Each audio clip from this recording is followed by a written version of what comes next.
जय जय राम श्री राम जय राम जय जय राम श्री राम जय राम जय जय राम। ओम श्री गणेशाय नमः। ओम श्री गुरुवे नमः। ओम श्री सीतारामचंद्राभ्यां नमः। उमा महेश्वराभ्यां नमः। प्रकण्डमण्डलाकारं व्याप्तं येन चराचरं तत्पदं दर्शितं येन तस्मै श्रीगुरुवे नमः। वक्रतुण्डमहाकाय सूर्यकोटिसमप्रभा निर्विघ्नं कुरु मे देवी सर्वकार्येषु सर्वदा। भवानी शंकरो वन्दे श्रद्धा विश्वासरूपिणो याभ्यां विना न पश्यन्ति सिद्धा स्वान्तस्थमीश्वरम्। शिवेति द्वयाक्षरं नाम व्याहरिष्यन्ति ये जनाः तेषां स्वर्गस्य मोक्षस्य भविष्यति न चान्यथा। नमस्ते नीलकंठाय वेदसे परमात्मने विश्वाय विश्वबीजाय जगदानंद हेतवे। नारायणं नमस्कृत्य नरं चैव नरोत्तमं देवीं सरस्वतीं व्यासं ततो जयमुदीरयेत्। नमो देव्यै महादेव्यै शिवायै सत्यं नमः। नमः प्रकृत्यै भद्राय नीता प्रणताः स्मताम्। गाये गणपति जगवंदन शंकर सुवन भवानी के नंदन। गाये गणपति जगवंदन शंकर सुवन भवानी के नंदन। सिद्धि सदन गज बदन विनायक सिद्धि सदन गज बदन विनायक। कृपा सिंधु सुंदर सबलायक कृपा सिंधु सुंदर सबलायक। मोदक प्रिय मुद मंगल दाता मोदक प्रिय मुद मंगल दाता। विद्यावारिधि बुद्धि विधाता विद्यावारिधि बुद्धि विधाता। मांगत तुलसीदास कर जोरे मांगत तुलसीदास कर जोरे। बसहु राम सिय मानस मोरे बसहु राम सिय मानस मोरे। मात पिता गुरु गणपति शारद मात पिता गुरु गणपति शारद।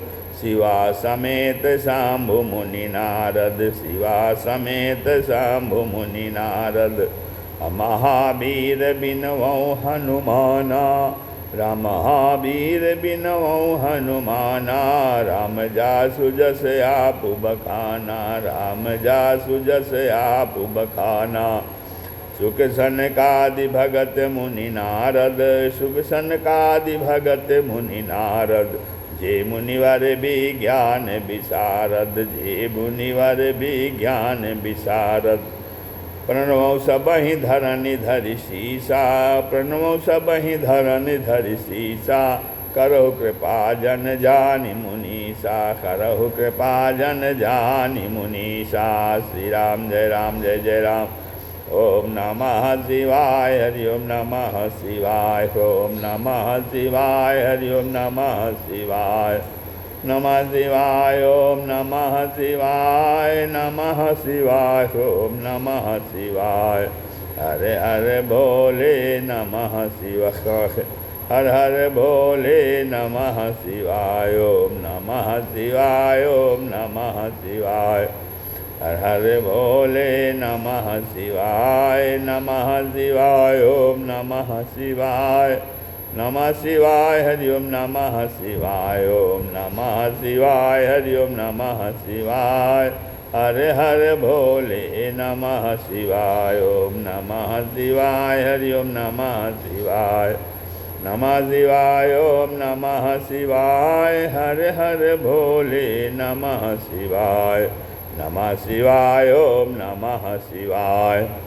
श्री शंकर भगवान की जय श्री सीताराम जी की जय श्री एकादश मुखी हनुमान जी महाराज की जय व्यास जी महाराज की जय श्री शिव महापुराण की जय सनातन धर्म की जय इष्ट देवता की जय कुल देवता की जय स्थान देवता की जय नगर देवता की जय सब संत भक्तन की जय। जय जय भोलेनाथ हर हर महादेव। जय जय श्री गिरिजारमण जय जय भूत किशोर। जय जय श्री गिरिजारमण जय जय भूत किशोर। जय भक्तन सर्वस्व प्रभु, जय गणपति चित चोर। जय भक्तन सर्वस्व प्रभु, जय गणपति चित चोर। श्री राम जय राम जय जय राम, श्री राम जय राम जय जय राम। सत्संग के क्रम में आज श्री शिव महापुराण के शतरुद्र संहिता का पाठ चल रहा है, जिसमें उपमन्यु व्याख्यान अर्थात सुरेश्वर अवतार की कथा है। नंदीश्वर कहने लगे, व्याघ्रपाद का पुत्र बुद्धिमान हुआ, उसका नाम उपमन्यु था। वह अपनी माता के साथ अपने मामा के यहाँ रहता था। अपने मामा के लड़के को दूध पीता देखकर वह भी माता से दूध मांगता था। माता उसे कंडे बीन कर, पैसे एकत्र कर, बीजों को पीसकर उस आटे को पानी में पिलाकर उसे पीने को देती थी। उपमन्यु बोला, माता यह दूध नहीं है, और रोने लगा। पुत्र को रोता देखकर माता कहने लगी, बेटा शिव की प्रसन्नता के बिना दूध नहीं मिल सकता। पूर्व जन्म के कर्मों के अनुसार ही इस जन्म में फल मिलता है। माता से उपमन्यु बोला, दूध बिना नहीं रह सकता हूँ, गर दूध नहीं तू दे सकती, मैं जिंदा नहीं रह सकता हूँ। तो उपमन्यु ने माता से जब यह कहा, तब माता ने शिव जी को प्रसन्न करने के निमित्त उपमन्यु को प्रेरित किया। बेटा अगर शिव जी प्रसन्न हो तो दूध तुझे मिल सकता है, और डरदानी कृपा कर दें तो जिंदा तू रह सकता है।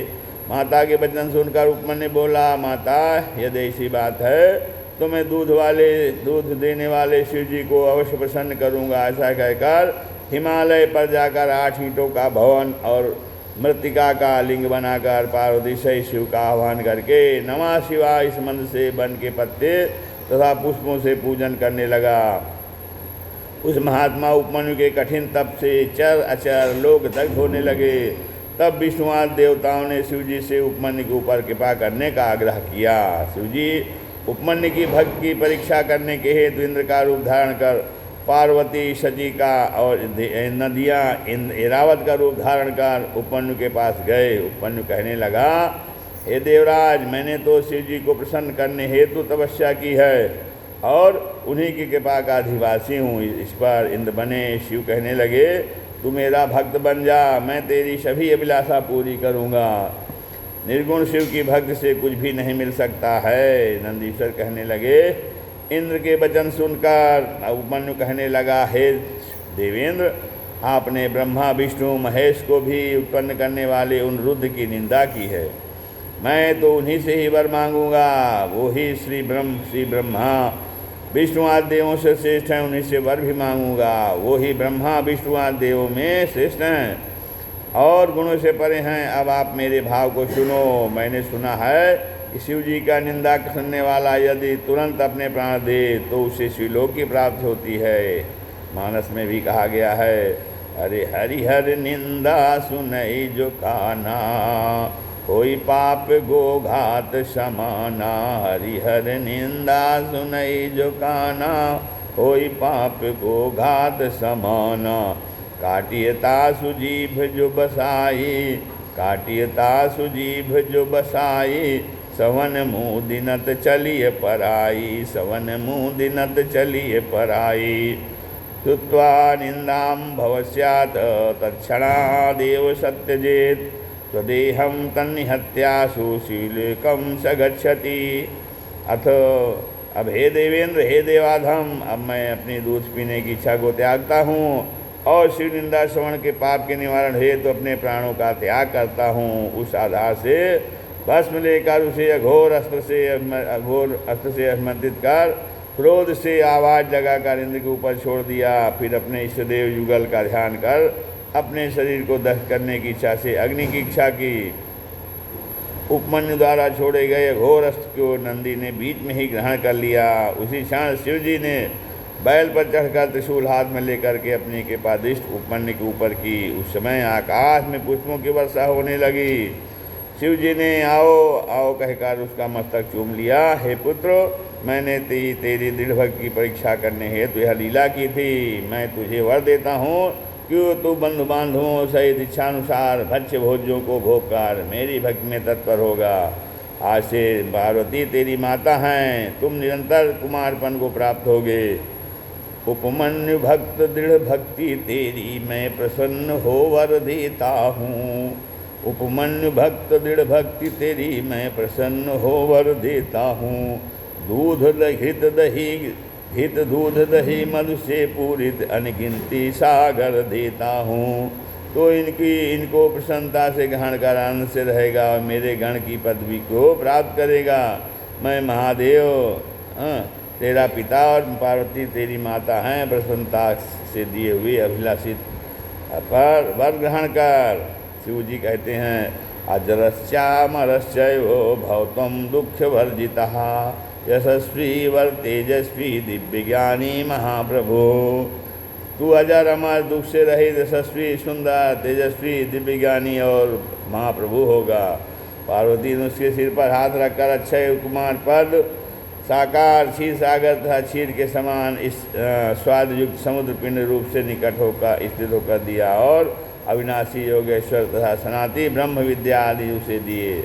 उपमन्यु शिव पार्वती के द्वारा प्रदत्त कुमार पद को प्राप्त हो प्रसन्न हो कहने लगा। उपमन्यु ने कहा प्रसीद देव देवेश प्रसीदा परमेश्वर स्वभक्तिम देहि परमाम दे देव दिव्यामभिचारिणी।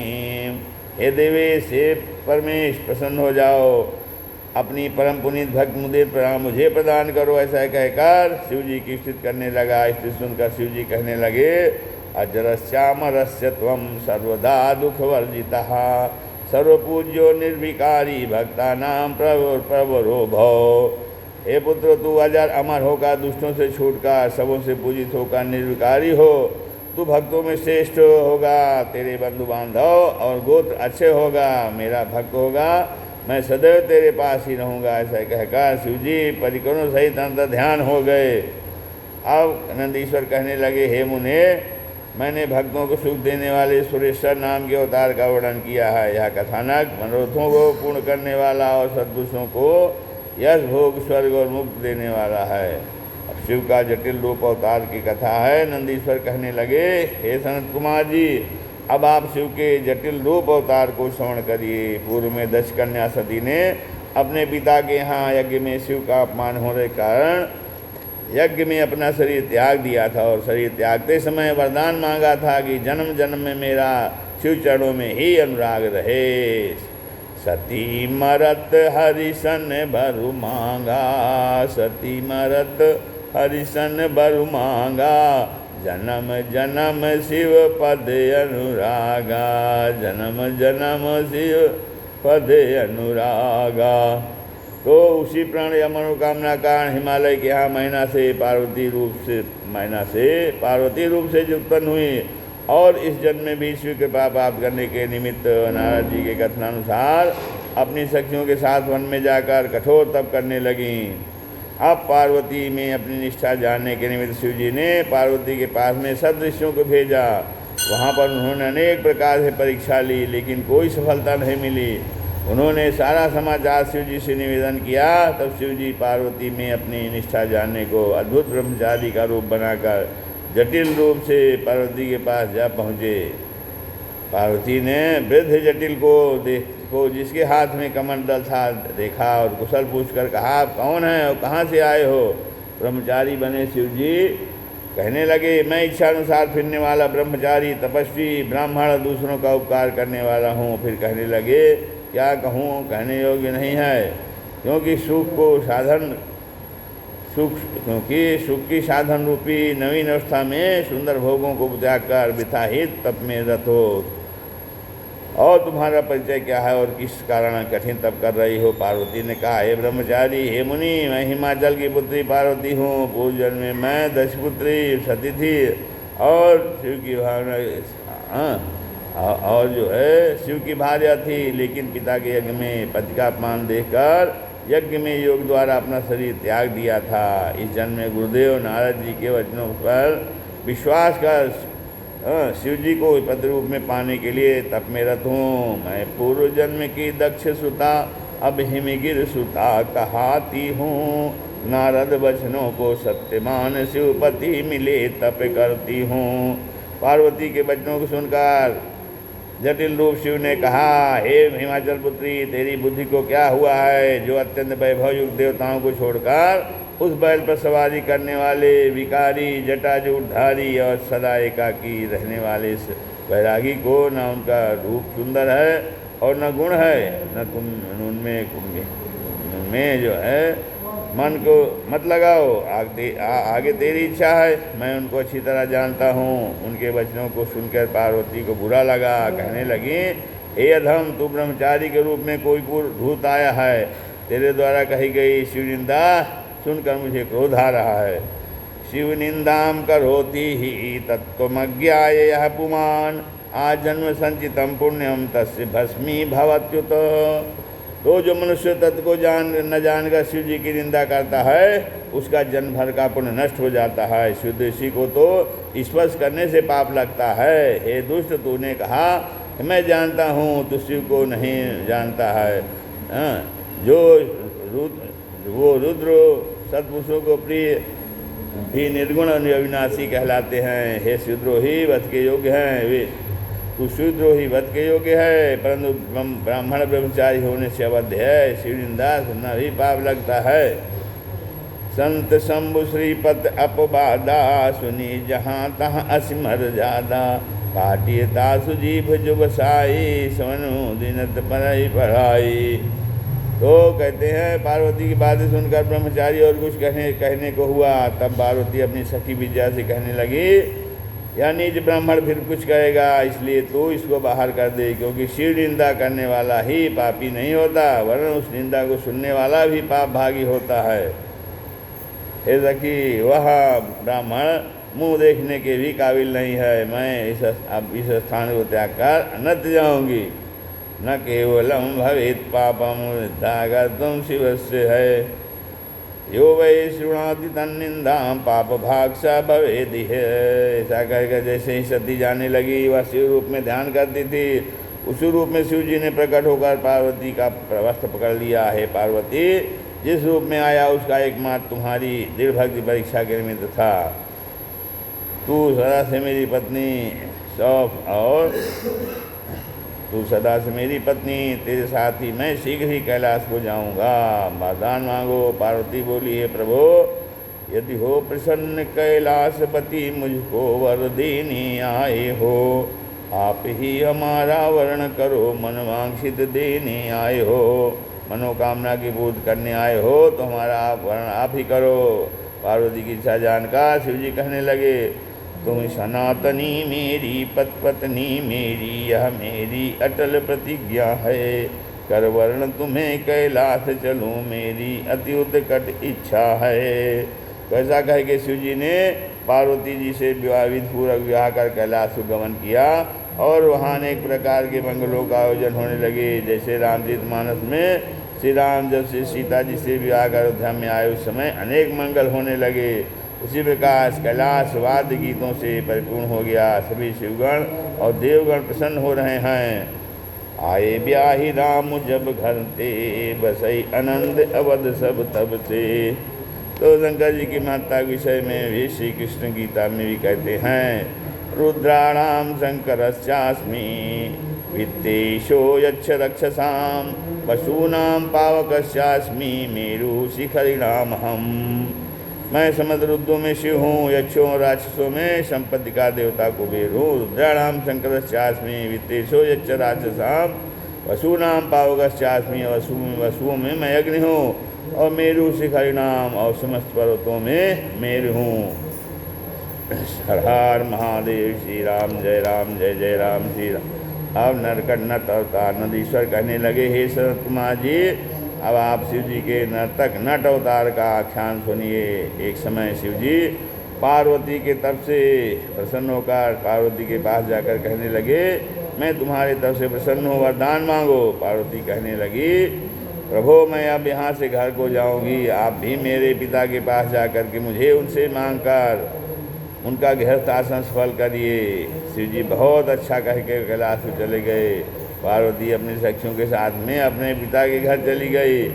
पार्वती के घर पहुंचने पर हिमालय राज ने याचकों और ब्राह्मणों को संतुष्ट किया। एक दिन मैना और हिमालय गंगा में स्नान करके अपने महल में बैठे थे। वहीं पर भक्तवत्सल प्रभु शंभु नर्तक नट नाचने वाला नट रूप धारण करके उनके पास में पहुँचे। उनके हाथ में श्रृंग सिंह था, दाहिने हाथ में डमरू, पीठ पर गुदड़ी और लाल वस्त्र पहनकर आंगन में नृत्य करने लगे, हाँ गाने लगे। उस कौतुक को देखने नगर के बालक वृद्ध सभी आए और देख सुनकर बड़े प्रसन्न हुए। उनके मनोहर नृत्य को देख करके मैना प्रसन्न हो करके पात्र में रत्न भर कर नट को देने लगी, लेकिन उस नट ने उन रत्नों को स्वीकार नहीं किया और भिक्षा से पार्वती को ही मांगा। रत्नों से पात्र को भर कर मैना नट के हित लाई है।